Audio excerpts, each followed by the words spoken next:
हिमाचल प्रदेश की विधानसभा में सबसे युवा विधायक होने का गौरव हासिल करने वाले चैतन्य शर्मा ने 14वीं विधानसभा के दूसरे सत्र के अंतर्गत बजट पर हो रही चर्चा में सत्ता पक्ष की तरफ से हिस्सा लेकर अपनी दूरदर्शी सोच और विजन का परिचय देते हुए खूब धाक जमाई। चैतन्य शर्मा विधानसभा सत्र में 24 मिनट 56 सेकंड तक बोले और इस दौरान उन्होंने धारा प्रवाह के साथ अंग्रेजी एवं हिंदी में बजट पर सत्ता पक्ष के विजन को समर्थन दिया। वहीं अपने आत्मविश्वास और बॉडी लैंग्वेज से वर्ल्ड बैंक में दी गई सेवाओं का परिचय दिया, जिससे हर कोई उनका मुरीद बनता नजर आया।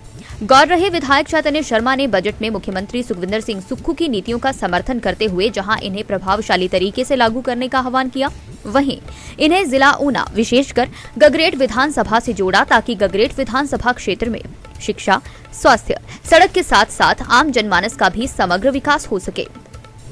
सर्वप्रथम चैतन्य शर्मा ने बजट में प्रदेश सरकार द्वारा ग्रीन पॉलिसी के तहत सोलर एनर्जी एवं इलेक्ट्रिक व्हीकल्स पर सब्सिडी दिए जाने की उन्मुक्त कंठ से प्रशंसा की। साथ ही बताया कि इसके सुखद परिणाम निकट भविष्य में पर्यावरण प्रदूषण मुक्त हिमाचल के रूप में देखने को मिलेंगे। चैतन्य शर्मा ने प्रदेश सरकार द्वारा डिजिटलाइजेशन मुहिम एवं ड्रोन टेक्नोलॉजी अपनाए जाने की भी प्रशंसा की। चैतन्य शर्मा ने आंगनबाड़ी वर्कर्स एवं सहायिकाओं को प्रदेश की रीढ़ की हड्डी बताया और उनका मानदेय बढ़ाने का स्वागत करने के साथ उनकी नई पॉलिसी बनाने की भी मांग की। चैतन्य शर्मा ने कहा कि 2% ब्याज पर स्टार्टअप योजना और ट्रैक्टर पर 50% सब्सिडी निकट भविष्य में युवाओं एवं किसानों की समृद्धि से प्रदेश की अर्थव्यवस्था को पंख लगाएगी। चैतन्य शर्मा ने ऊना जिला में विशेषकर गगरेट विधानसभा क्षेत्र में गर्भवती महिलाओं एवं नवजात शिशुओं के इलाज के लिए पर्याप्त प्रबंधन की मांग रखी। साथ ही दौलतपुर चौक कॉलेज सहित अन्य महाविद्यालयों में करियर गाइडेंस एवं प्लेसमेंट सेल की मजबूती से काम करने की वकालत की। आप भी सुनिए चैतन्य शर्मा को।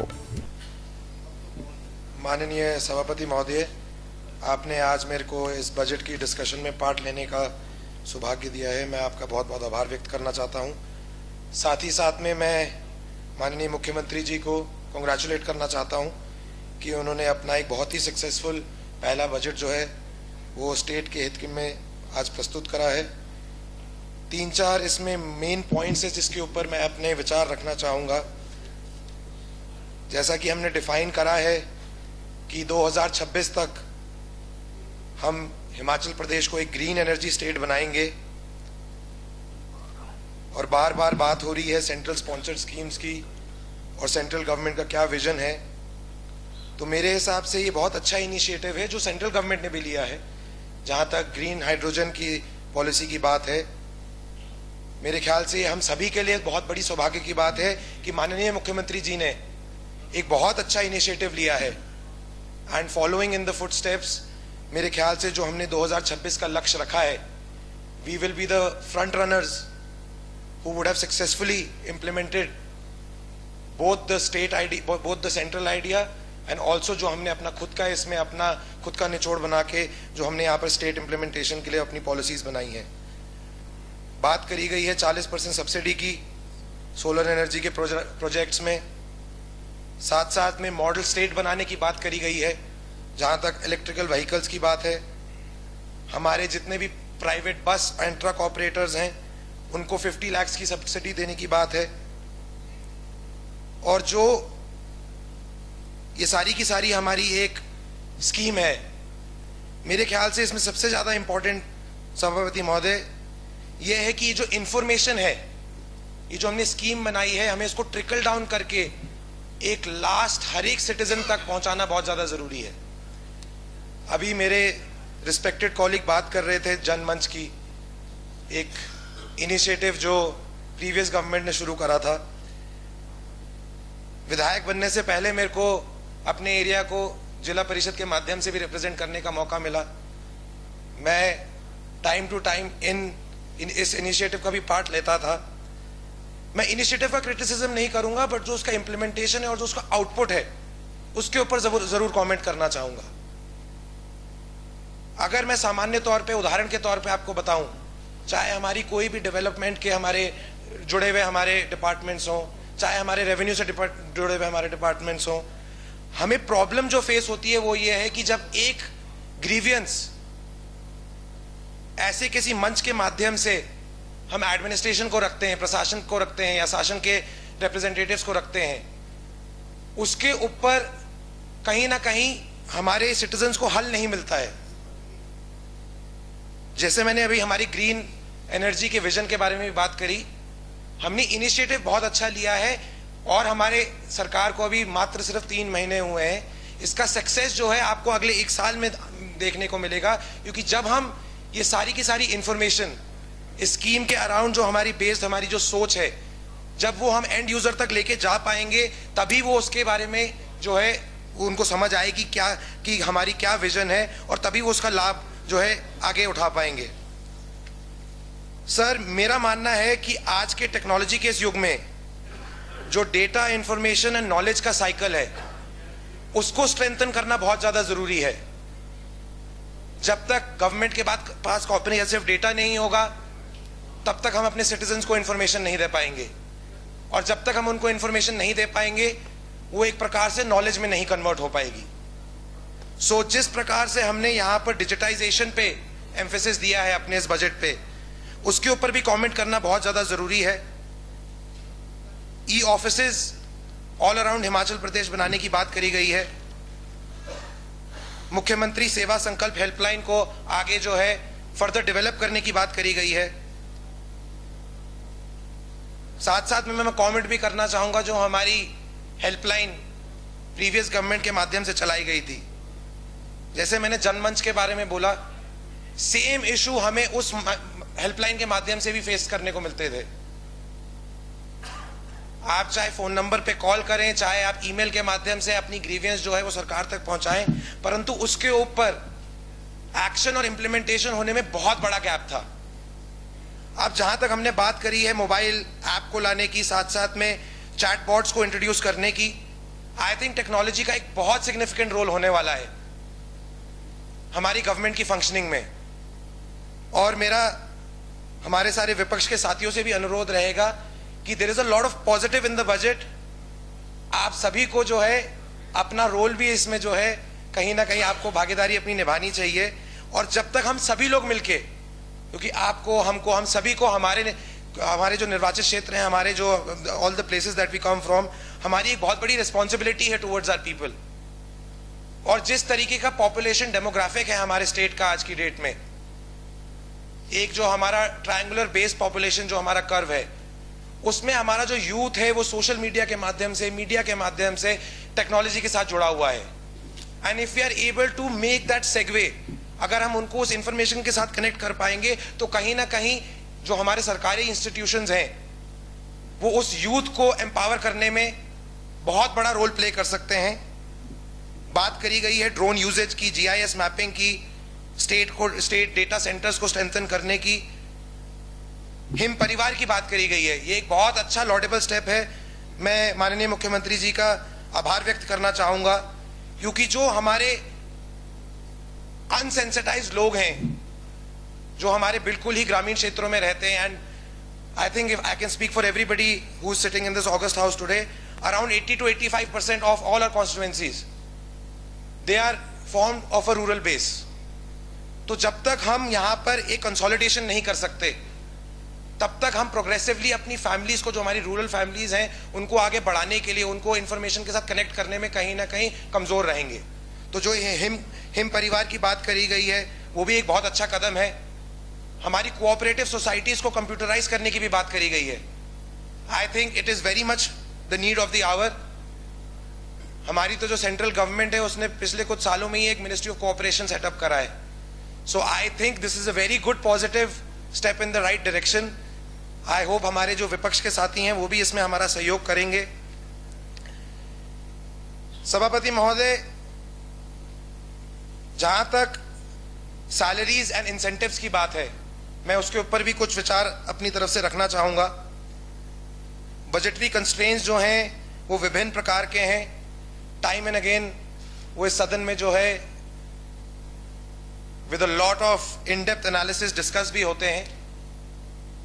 Rather than going into the figures, मैं इस पे सिर्फ इतना ही कमेंट करना चाहूंगा कि हमारे जो आंगनवाड़ी वर्कर्स हैं, जो हमारे आशा वर्कर्स हैं, they are the real backbone of our society. जो कोविड-19 का दौर पूरे विश्व भर में, हमारे प्रदेश में बीता है, उसमें यही वो महिलाएं थी जिन्होंने घर से घर जाकर हमारे नवजात जितने भी हमारे शिशु हैं, हमारे जितने भी बच्चे हैं, जितने भी हमारी गर्भवती महिलाएं थी, जितने भी हमारे बड़े बुजुर्ग थे, उनका ध्यान रखने में अपना सबसे बड़ा, सबसे बहुमूल्य योगदान दिया है। तो कहीं ना कहीं मेरे को लगता है दैट हमारी गवर्नमेंट ऑलरेडी इसके ऊपर सोच विचार विमर्श कर रही है। मैं अपने गगरेट के विधानसभा क्षेत्र के बारे में बात करना चाहूंगा। चुनाव से पहले भी मैं जब भी अपने आंगनवाड़ी वर्कर से, आशा वर्कर से, मिड डे मील वर्कर से मिलता था, तो इनके लिए एक कॉम्प्रिहेंसिव स्ट्रैटेजी डेवलप होना इस सदन के माध्यम से मेरे हिसाब से बहुत जरूरी है। और ये बहुत खुशी की बात है कि माननीय मुख्यमंत्री जी ने ये जो हमारी बैकबोन है हमारी सोसाइटी की, हमारी जितनी भी हमारी आशा वर्कर्स हैं, आंगनवाड़ी वर्कर्स हैं, इनको कहीं ना कहीं उन्होंने इग्नोर नहीं करा है और उनके हित के लिए जो है उन्होंने बात रखी है। परंतु मेरा अभी भी मानना है कि इसको आगे फर्दर स्ट्रेंथन करना हम सभी के लिए बहुत ज्यादा जरूरी है। और मैं अपने पर्सनल लेवल से ये भी सजेस्ट करना चाहूंगा कि जितने भी हमारी वर्कर्स हैं, कहीं ना कहीं हम एक प्रोपोर्शनल सिस्टम में जा सकते हैं। जहां तक उनकी वेजेस की बात है, उनकी सैलरीज की बात है, कि जैसे जैसे करके उनका प्रोग्रेसिवली उनका जो करियर की ट्रैजेक्टरी है वो बढ़ती रहती है, उनकी ईयर्स ऑफ सर्विस बढ़ते जाते हैं। तो अगर इसका एक फाइनेंशियल प्रोविजन करा जा सकता है तो हम एक प्रोपोर्शनल सिस्टम में भी जा सकते हैं जहां उनका इंक्रीमेंट है उसके आधार पर बढ़ता रहे। Because they are part of the government functioning, they don't come directly under the labour laws of the country, but कहीं ना कहीं मेरे को लगता है कि उसको भी मान्यता देते हुए हमें कहीं ना कहीं गवर्नमेंट को प्रोग्रेसिवली इसके बारे में सोचना बहुत ज्यादा जरूरी है। माननीय सभापति महोदय, being the youngest member of the house, I think it will be very important for me to appreciate and talk about the initiatives that the government headed by Thakur Sukhwinder Sukhu has taken for the development of the youth. हमारे यहाँ के युवाओं को सशक्त करने के लिए माननीय मुख्यमंत्री जी ने बहुत सारे प्रॉमिसिंग स्टेप्स जो हैं इस बजट के माध्यम से उठाए हैं। हमारा फोकस जो है अपने राज्य को एक ग्रीन एनर्जी राज्य बनाने की तरफ है। उसमें जहां तक हमने बात करी है सोलर प्लांट्स लगाने की, 250 किलोवाट से लेके 2 मेगावाट के प्रोजेक्ट जो हैं, हमारे प्रदेश के जो यूथ हैं they can utilise their land, and to end support जो है वो हमारी सरकार देगी। तो मेरे को लगता है, जैसे मैंने पहले कहा, कि ये इंफॉर्मेशन स्टेट गवर्नमेंट से प्रोजेक्ट होके सारे डिस्ट्रिक्ट एडमिनिस्ट्रेशंस के पास जानी चाहिए। हम जैसे जितने भी यहाँ पर पब्लिक रिप्रेजेंटेटिव्स बैठे हैं, मुझे लगता है कि हमारा सबसे बड़ा दायित्व बनता है। और मैं इसमें हमारे सारे विपक्ष के साथियों को भी इनवाइट करना चाहूंगा कि आप जरूर अपने यहाँ के युवाओं को सचेत करें, उजागर करें इन स्कीम्स के बारे में, क्योंकि कहीं ना कहीं either if you are on this side of the aisle or that side of the aisle, the future of the youth is the most important for all of us. चाहे बात करें हम कृषि की, हॉर्टिकल्चर की, पशुपालन की, अपने फिशरीज के डिपार्टमेंट की, there are a lot of forward thinking initiatives that the chief minister through his budget has proposed. 50% tractor की सब्सिडी की बात करी जाए, स्टार्टअप्स को महज 2% के इंटरेस्ट पे अगर क्रेडिट देने की बात करी जाए, रूरल एंटरप्रेन्योर्स को हिमगंगा जैसी स्कीम के साथ कनेक्ट करने के लिए जो एक बहुत अच्छा कॉम्प्रिहेंसिव इनिशिएटिव लिया गया है, I think it is laudable. और हम सभी लोगों को मिलकर इसके ऊपर इन पॉलिसीज को आगे और फर्मेंट करना चाहिए और इसको घर घर हमारे सारे प्रदेश के यूथ के पास लेके जाना चाहिए। एक बहुत ही इंटरेस्टिंग प्रपोजल जो हिमाचल प्रदेश गवर्नमेंट के द्वारा फ्लोट करा गया है, that is the bureau of investment promotion. Now again, not wanting to criticise anybody, but जैसे अभी पहले मेरे कुछ सीनियर कॉलीग्स ने भी कहा कि पिछली गवर्नमेंट में भी there was a huge investment mart और investment summit that was held in Dharamshala. We were all very happy to see that there was a lot of interest from various different stakeholders of various different industries, परंतु कहीं ना कहीं it's very disappointing कि जो बातें एक MOU के माध्यम से रखी जाती हैं वो कहीं ना कहीं कल्मिनेट नहीं करती हैं। So ये जो ब्यूरो ऑफ इन्वेस्टमेंट बनाया गया है, I really hope that in the coming months and in the coming financial year we are able to get sustained investment into the state. और जब हमारे माननीय मुख्यमंत्री जी अपना अगला बजट प्रेजेंट करेंगे, so we are also able to showcase in terms of numbers and in terms of physical infrastructure development that would have taken place कि जो हमने बोला है वो करके दिखाया है. जो आदरणीय मुख्यमंत्री जी व्यवस्था परिवर्तन की बात करते हैं वो कहीं ना कहीं हमने उसके ऊपर अमल करा है. सभापति महोदय, मैं दो और सेक्टर्स के बारे में थोड़े विस्तार से जो है अपने कुछ पॉइंट्स आपके समक्ष रखना चाहूंगा. The sectors of education and health services, they hold a core to my foundational belief for the development of any community, for any section of society as far as politics goes. And I think I can speak for everybody in this August House today कि आप सभी को यही लगता होगा कि अगर हमारे बच्चे जो हैं, हमारे जो माताएं हैं, हमारी बहनें हैं, जो हमारे यहाँ के बड़े बुजुर्ग हैं, अगर वो स्वस्थ रहेंगे तभी वो एक अच्छे एजुकेशन की तरफ बढ़ सकते हैं, तभी वो एम्प्लॉयमेंट की तरफ बढ़ सकते हैं. कोविड के दौर ने अगर हम सभी को कुछ सिखाया तो यही सिखाया था कि अगर जान है तो जहां है. सो आई थिंक इसी बात को मद्देनजर रखते हुए जहां तक हम हेल्थ सर्विसेज की बात करते हैं, मैं माननीय मुख्यमंत्री जी का तहे दिल से धन्यवाद करना चाहूंगा जो उन्होंने आदर्श स्वास्थ्य संस्थानों को हर एक डेवलपमेंटल ब्लॉक में, हर एक विधानसभा में इनिशिएट करने की जो बात रखी है. सभापति महोदय, मैं ऊना जिला के गगरेट विधानसभा से आता हूं. महज 2-2.5 घंटे की दूरी हमारी चंडीगढ़ की है, दूसरी तरफ हमारे यहां पर होशियारपुर लगता है. पिछले 3 साल में मेरे को जो सबसे बड़ी पीड़ा हमेशा देखने को मिली, मैं तो दूसरे की पीड़ा को महसूस ही कर पाया, वो तो जब किसी के घर पे बीतती थी तो उन्हीं के ऊपर बीतती थी. जो एक परिवार के ऊपर जब एक हेल्थ का क्राइसिस आता है तो जो एक माता पिता होते हैं, जो बड़े बुजुर्ग होते हैं, जो उनके परिजन के साथ बीत रही होती है, सिर्फ वही उस बात को समझ पाते हैं. तो हमारे यहाँ पर जो एक सिस्टम आज की डेट में प्रथा बन गई है, एक रेफरल सिस्टम की, आप अपने पीएचसी जाएंगे अपनी पीड़ा लेके, पीएचसी से आप जाएंगे अपने सिविल हॉस्पिटल, सिविल हॉस्पिटल से आप चले जाएंगे अपने डिस्ट्रिक्ट के हॉस्पिटल में, डिस्ट्रिक्ट के हॉस्पिटल से आपको रेफर कर दिया जाएगा या तो पीजीआई के लिए, या अगर आपकी जेब खर्च आपको अलाउ करेगा, फॉर एग्जाम्पल अगर मैं अपनी क्षेत्र की बात करूं तो आप प्राइवेट किसी अस्पताल में चले जाएंगे होशियारपुर की तरह, या आप लुधियाना या जलंधर के किसी हॉस्पिटल में चक्कर मार रहे होंगे. तो ये जो हमने एक अपनी तरफ से इनिशिएटिव लिया है हमारी गवर्नमेंट ने, आई थिंक इसका in due course of time तत्कालीन इंप्लीमेंटेशन होना बहुत ज्यादा जरूरी है. चाहे वो एक बेसिक ब्लड टेस्ट की बात हो, चाहे वो सीटी स्कैन की बात हो, चाहे वो एमआरआई की बात हो. एंड मैं एक बात का इसमें एम्फेसिस करना चाहूंगा, जितनी भी हमारी गर्भवती महिलाएं और जितने भी हमारे नवजात शिशु हैं, जब तक हम उनका ध्यान, उनका ख्याल अपने खुद के विधानसभा क्षेत्र में नहीं रख पाएंगे, और जब तक उनको बाहर ट्रैवल करना पड़ेगा, बी एट 50 किलोमीटर 100 किलोमीटर, तब तक हम और किसी भी तरीके की डेवलपमेंट में आगे सक्सेसफुल नहीं हो पाएंगे. जो हमारी प्रेग्नेंट विमेन है, साथ साथ में जितने भी हमारे न्यूबॉर्न चिल्ड्रन है, इसी के साथ साथ जो सेकंड मोस्ट इंपॉर्टेंट चीज आती है वो है हमारी इमरजेंसी सर्विसेज.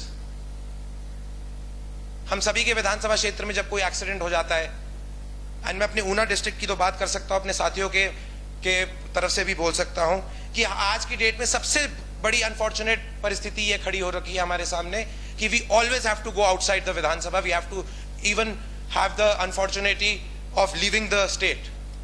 तो इसके लिए हमें प्रोविजंस करना बहुत ज्यादा जरूरी है. हेल्थ केयर के साथ साथ मैं लास्ट में बात करना चाहूंगा एजुकेशन के सेक्टर की, because I am a firm believer of the fact, speaker sir, that the youth is not only the future of this country, but he is the present of this country. Every girl and every boy that lives in Himachal Pradesh today, they are not only the future, they are the present of this country. और उनका ध्यान रखना हमारे लिए सबसे ज्यादा महत्वपूर्ण है. चाहे वो डे बोर्डिंग स्कूल की बात रखी हो, कंस्ट्रक्शन ऑफ लाइब्रेरीज की बात रखी हो, इन चीजों के ऊपर हमें ड्यू एम्फेसिस देते हुए अगले नेक्स्ट ईयर में इंप्लीमेंटेशन करना बहुत ज्यादा जरूरी है. मैं अपने खुद के निर्वाचित क्षेत्र के डिग्री कॉलेज की बात रखना चाहूंगा। एक बहुत अच्छा पॉइंट मेरे को बजट में पढ़ने को मिला कि हम प्लेसमेंट सेल्स को हर जगह इनकरेज करेंगे कॉलेजेस में और उनको स्ट्रेंथन करने की बात रखेंगे। Now for the last few years speaker sir, मेरे कॉलेज में प्लेसमेंट सेल एग्जिस्ट करता है, बट अनफॉर्चुनेटली यह है कि बहुत सारी चीजें जो हैं वो कहीं ना कहीं सिर्फ कागजों में है। There is not even a person who is today designated to head that placement cell. The unfortunity is that there is only an ad hoc arrangement. एक किसी टीचर को ही उसी का एक्सटर्नल चार्ज दे दिया जाता है। वो जो टीचर खुद उस प्लेसमेंट सेल को हेड करते हैं उनको खुद ही आइडिया नहीं है कि वो कैसे एजुकेशन फेस्ट का, कैसे वो एम्प्लॉयमेंट फेस्ट का वहां पर जो है किसी ना किसी का प्रावधान कर सकते हैं, उनको इस चीज को कैसे चैनलाइज करना है। सो मैं इस सदन के माध्यम से हमारे माननीय एजुकेशन मिनिस्टर सर से भी अनुरोध करूंगा कि इस एक पर्टिकुलर चीज को हमारे कॉलेजेस में स्ट्रेंथन होना बहुत ज्यादा जरूरी है। टैबलेट्स देखने की बात करी गई है, एंड मैंने खुद के अपने एक्सपीरियंस में इन द लास्ट 3 इयर्स देखा है कि जब भी हम किसी यूथ को इंसेंटिवाइज करेंगे, वो कहीं ना कहीं अपने अंदर एक जो जुनून जज्बा है उसको आगे चैनलाइज करने की वो रखता ही रखता है। Now this is a very good initiative that has been taken by the government, and I hope all my fellow colleagues even from the opposition utilize this opportunity, क्योंकि इससे ऐसे बहुत सारे बच्चों का फायदा होने वाला है जिनके अंदर कोई पॉलिटिकल थॉट नहीं है, जिनके अंदर एक सिर्फ सोसाइटियल थॉट है अपने आप को बेटर करने का, अपनी फैमिलीज को बेटर करने का, और कहीं ना कहीं होलिस्टिकली अपनी सोसाइटी को बेटर करने का। लास्ट में सभापति महोदय, मैं आपका धन्यवाद करता हूं, आपने मेरे को बोलने का मौका दिया। मेरा जो लास्ट पॉइंट होगा वो होगा to appreciate the fact that Thakur Sukhvinder Sukhu, our honorable chief minister, he has taken the initiative to enshrine the values of our constitution which are in article 38 and all the other directive principles of our state, जो हमारे भारत के संविधान में enshrined है। एक welfare state कैसे operate करनी चाहिए उसके बारे में बहुत अच्छा जो है आपको वो सेंटिमेंट जो है आपको बजट के माध्यम से देखने को मिलेगा। जहां तक कांग्रेस की गारंटीज की बात है, 1,500 रुपए अभी उसका प्रावधान करा गया है 2.31 लाख विमेन को देने का। एंड आई नो मेरे जो ऑपोजिशन के जितने भी हमारे कॉलीग्स हैं, there is a lot of questions which are being raised कि इसका फॉर्मुलेशन कैसे होगा, and there are over 20 lakh women on this state. With not wanting to repeat the sentiment of this side of the house, I would still like to say कि the economic condition of the state is not in this best health right now, and I am sure that all of us will work together in the next financial year. आपकी सरकार जो है वो centre में है, हम पूर्ण बहुमत के साथ यहाँ पर हैं। अगर हम सभी लोग आपस में अच्छे से मिलकर आगे चलेंगे तो कहीं ना कहीं जो हमारे वादे हैं वो आप ही के कंस्टिट्यूएंट्स के लिए हैं, तो उनको भी बढ़ाने के लिए, उनको भी प्रमोट करने के लिए आपका भी बहुत बड़ा योगदान रहेगा उसमें। और साथ साथ में सबसे ज्यादा एज अ यंग लेजिस्लेटर जो मेरे को एक लर्निंग मिली, मेरे को जो सबसे ज्यादा अच्छी एक बात जो है बजट में मिली, देखने को मिली, और जो हमने मुख्यमंत्री जी के कार्यकाल के पहले दिन से देखा sir, which is now going to get formalized through the मुख्यमंत्री सुख आश्रय योजना, जो सबसे वंचित क्लास ऑफ सोसाइटी है, माननीय मुख्यमंत्री जी ने उनको इस बजट में प्राथमिकता दी है, अपने कार्यकाल के शुरुआती दिनों में प्राथमिकता दी है। जो हमारे ऑर्फन्स हैं, जो हमारी डेस्टिट्यूट विमेन हैं, and I would like to invoke the conscious of this house, of every member of this august house, कि इस वर्ग के बारे में हमें सोचना सबसे ज्यादा महत्वपूर्ण है। चाहे पॉलिटिक्स हो, चाहे इकोनॉमिक्स हो, चाहे socio economic situation of any particular grouping या कम्युनिटी हो, ये जो हमारा ग्रुप होता है कहीं ना कहीं पिछड़ता जाता है। So it's a very very good initiative that has been taken by the Chief Minister. Lastly, thanking you once again. मैं इस सदन के माध्यम से एक पॉइंट को हाईलाइट करना चाहूंगा, एक बर्जनिंग इशू जो है, एक बर्जनिंग प्रॉब्लम जो है, वो जो है हमारा यूथ जो एक नशे की चपेट में आता जा रहा है। मैं एक बॉर्डरिंग डिस्ट्रिक्ट से आता हूं, जैसे मैंने कहा गगरेट की एक साइड पे होशियारपुर है, दूसरी तरफ अगर आप ऊना जिले से महतपुर क्रॉस कर लेते तो फिर से पंजाब लग जाता है। It is very very important कि ये जो ड्रग्स का मेनेस है हम इसके ऊपर फोकस करें। एक कॉम्प्रिहेंसिव पॉलिसी बनना बहुत ज्यादा जरूरी है, फोकस पॉलिसी बनना बहुत ज्यादा जरूरी है। और जो लोग इसका विक्टिम है, जो आज की डेट में ड्रग्स को अब्यूज कर रहे हैं, हम सिर्फ उनको नहीं टारगेट कर सकते, पुलिस एडमिनिस्ट्रेशन को जो है इसमें कहीं ना कहीं सेंसिटिविटी भी बरतनी पड़ेगी। साथ साथ में जो हमारा जुडिशरी है, इस सदन के माध्यम से मैं ये भी अनुरोध करना चाहूंगा कि कहीं ना कहीं जुडिशरी को भी या तो फास्ट ट्रैक कोर्ट्स का यहाँ पर एक प्रोविजन करा जाए, ताकि जो लोग इसमें मास्टरमाइंड्स हैं, जिन लोगों के माध्यम से हमारी स्टेट के यूथ को कहीं ना कहीं एक बहुत ही डिसएडवांटेजियस पोजीशन पे डाला जा रहा है, हम उनको डायरेक्ट हेड ऑन लेके टैकल करें। इसी के साथ साथ मैं आप सभी का बहुत बहुत धन्यवाद करना चाहूंगा। पिछली बारी मैं जब सदन में बोला था तो मेरे विपक्ष के साथी यहाँ नहीं थे, आज मेरे को आप सभी के सामने भी बोलने का मौका मिला। I am very happy about that. Thank you so much, बहुत बहुत धन्यवाद। जय हिंद, जय Himachal. Thank you very much.